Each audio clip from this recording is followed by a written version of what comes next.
Hi everybody, one and only superstar of our nation அப்படின்னு super star Rajinikanth அவர்களுக்கு பிறந்தநாள் வாழ்த்து கூறிய குஷ்புவின் அந்த ஒரு போஸ்டர் சமூக வலைதளங்களில் வைரல் மற்றும் சில தகவல்கள். வாங்க வீடியோக்குள்ள போலாம். வீடியோக்குள்ள போறது முடியாதா நம்ம சேனலை சப்ஸ்கிரைப் பண்ணலன்னா உடனடியாக சப்ஸ்கிரைப் பண்ணீங்க. நன்றி. சூப்பர் ஸ்டார் ரஜினிகாந்துடைய பிறந்தநாள் வாழ்த்து கூறிய இந்த குஷ்புவின் போஸ்டர் இன்னைக்கு சமூக வலைதளங்கள்ல ஃபயர் விட்டுட்டு இருக்காங்க. என்னடா இது அப்படின்னு சொல்லிட்டு, அதுக்குள்ளேயா தலைவருக்கு இன்னும் 12ஆம் தேதி வரவே இல்லையே, அதுக்குள்ளேயே பிறந்தநாள் வாழ்த்து சொல்லிட்டாங்களா அப்படின்னு சொல்லிட்டு போய் பார்த்தோம். இது பார்த்தாக்கா தெரிஞ்சுது, இது போன வருஷத்துக்கு குஷ்பு அவர்கள் சொன்னது. ஆனா நல்லா இருக்கு.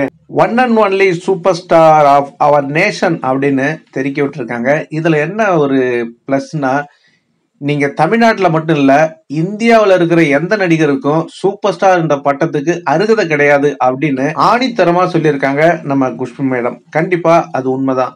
இன்னைக்கு பாலிவுட்டா இருக்கட்டும், கோலிவுட்டா இருக்கட்டும், சாண்டல்வுட்டா இருக்கட்டும், எல்லா விட்டும் பாத்தீங்கன்னாக்கா சூப்பர் ஸ்டார்னா அது ரஜினிகாந்த் தான் அப்படின்னு சொல்றது எல்லாருக்கும் தெரியும். ஆக மொத்தத்துல super star of our nation Rajinikanth அவர்கள் அப்படின்றத நம்ம குஷ்பு அவர்கள் சொல்லியிருக்காங்க. கண்டிப்பா இது போன வருஷத்து பிறந்தநாள் வாழ்த்துக்களா இருந்தாலும் இது நல்லா இருக்கு அப்படின்னு நான் பகிர்ந்தேன்.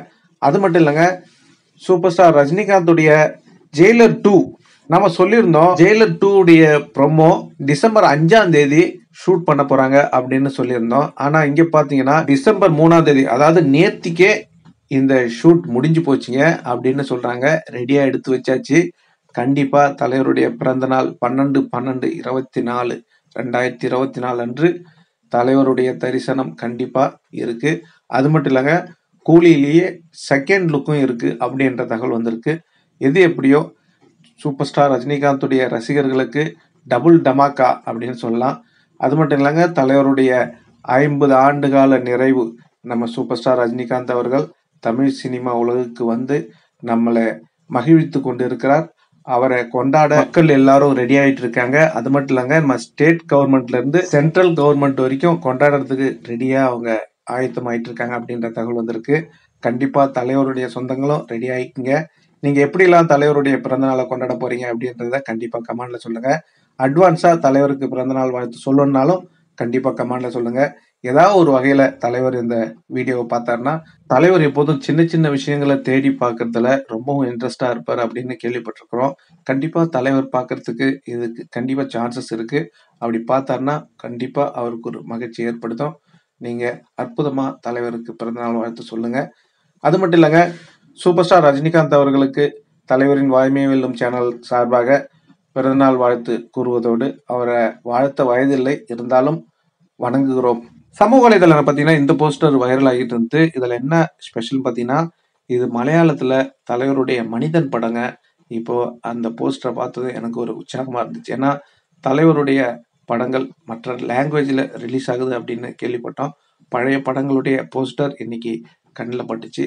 உண்மையாலுமே அற்புதமா இருந்துச்சு. ஏன்னா இந்த படத்தை நம்ம மறக்கவும் முடியாது.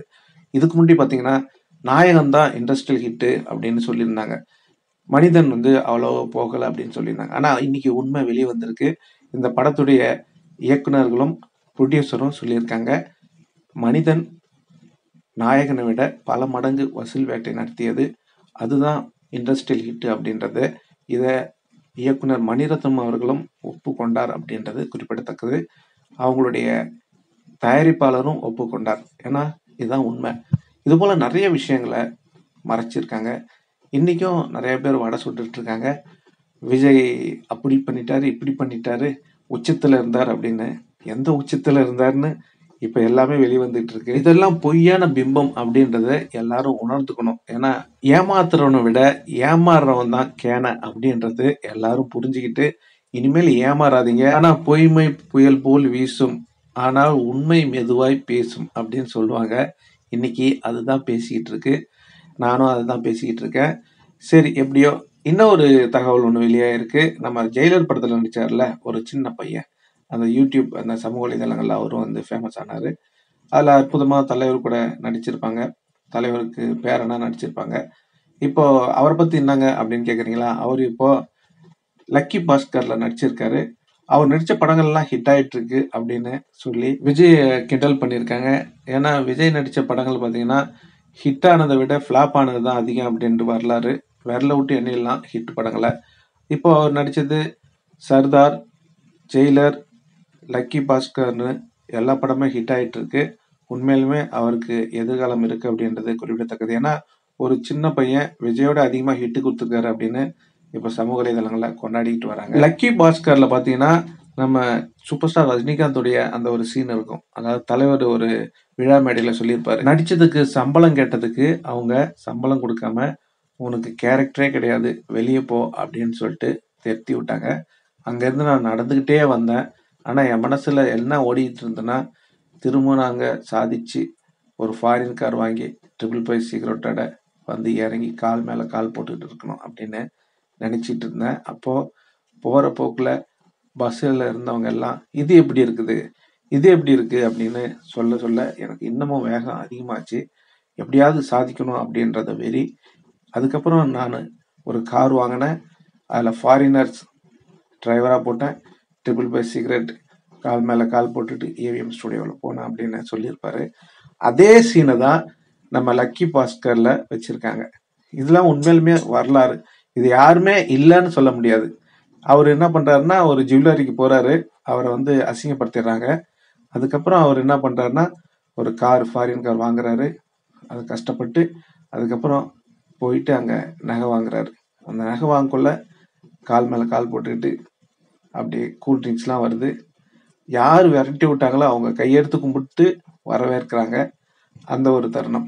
இது போல் நிறையா சொல்லலாம். ஜெயலலிதா அம்மா அவங்க போகிறப்போ பார்த்தீங்கன்னா வண்டியில் நிறுத்திடுவாங்க இல்லைங்களா. அப்போது தலைவர் கேட்டிருக்காரு எவ்வளோ நேரம் ஆகும் அப்படின்னு. தலைவர் எப்போதும் டைம் கீப்பப் பண்ணுவார்ல, அவருக்கு அந்த டைமுக்கு கரெக்டாக அங்கே போய் ஆகணும். அதனால் அவங்க கேட்டிருக்காங்க 1/2 மணி நேரம் ஆகும். சரி 1/2 மணி நேரம் ஆகும், அதுக்குள்ளே நாங்கள் கிராஸ் பண்ணி போயிடலாம்ல, 1 நிமிஷம் தானே, ஏன் 1/2 மணி நேரத்துக்கு எங்களை நிற்க வைக்கிறீங்க, அவங்க போகிறது போகட்டும், ஒரு 10 நிமிஷம் முன்னாடி நிற்க வைங்க அப்படின்னு கேட்டிருக்காரு தலைவர். இல்லை 1/2 மணி நேரம் வெயிட் பண்ணி தான் ஆகணும் அப்படின்னு சொல்லியிருக்காங்க.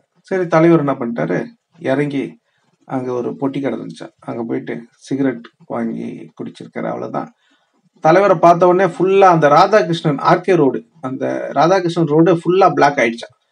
அவ்வளோ கூட்ட நெரிச்சல். உடனே அங்கேருந்து போலீஸ்கார் அங்கே அம்மாவுக்கு கால் பண்ணுறாங்க, எப்படியாவது கிளியர் பண்ணுங்க அப்படின்னு அங்கே இருந்து தகவல். உடனே போயிட்டு நம்ம தலைவர்கிட்ட ரிக்வெஸ்ட் வைக்கிறாரு, நீங்கள் போய் கார்ல சார் நீங்கள் மட்டும் போகலாம் அப்படின்னு. நான் மட்டும் இல்லை எல்லாரும் போகணும் அப்படின்னு சொன்னதான். அப்புறம் அந்த கூட்ட நெரிசலில் எப்படியே அவர் வந்து காரில் வந்து ஏறி அதுக்கப்புறம் தலைவர் நீங்கள் உட்காருங்க சார், நீங்கள் போங்க சார் கதையை திறந்து தலைவரை வழி அனுப்பி வச்சாங்க. அதே போலீஸ். இதுதான் தலைவருடைய கெத்து. இதுமாரி நிறைய தகவல் சொல்லலாம். இங்கே இருக்கிற காக்கா கூட்டங்களுக்கு ஒன்று நான் சொல்கிறேன், சூப்பர் ஸ்டார் ரஜினிகாந்த் ஒன்றும் சாதாரணமாக வரலாங்க. நிறைய அசிங்கப்பட்டு தான் இந்த நிலைமைக்கு வந்திருக்காரு. அவருக்கு எந்த ஒரு பேக்ரவுண்டும் இல்லை, அவராக கஷ்டப்பட்டு தான் வந்தார். விஜய் அவர்களை போல எஸ்ஏசி அவங்க அப்பா கையை பிடிச்சிட்டு வந்து சினிமாவில் சேர்த்து விட்டது கிடையாது. ஓகேங்களா. அவராக உழைச்சி அவரே முன்னுக்கு வந்திருக்காரு. அதை நினச்சி நீங்கள் அவரை பாராட்டலாம் வேணாம், அவரை கேவலப்படுத்தாதீங்க அப்படின்னு தான் சொல்கிறேன். ஓகே நண்பர்களே, நீங்க சொல்லுங்க. One and only super star of our nation அப்படின்னு சொல்லிட்டு பிறந்தநாள் வாழ்த்து சொல்லியிருந்தாங்க நம்ம குஷ்பு மேடம். இதை பத்தி நீங்க என்ன நினைக்கிறீங்க? உங்களுடைய கருத்துக்களை கமெண்ட்ல சொல்லுங்க. இந்த தகவல் உங்களுக்கு பிடிச்சிருந்தா லைக் பண்ணுங்க, ஷேர் பண்ணுங்க, கமெண்ட் பண்ணுங்க, முக்கியமா சப்ஸ்கிரைப் பண்ணுங்க. சப்ஸ்கிரைப் பண்ணக்குள்ள பக்கத்துல ஒரு பெல் பட்டன் வரும், அதை கிளிக் பண்ணீங்கன்னா 3 ஆப்ஷன் காட்டும். ஃபர்ஸ்ட் ஆப்ஷன் ஆல்ன்றதை செலக்ட் பண்ணீங்க. நன்றி, வணக்கம், ஜெய் ஹிந்த்.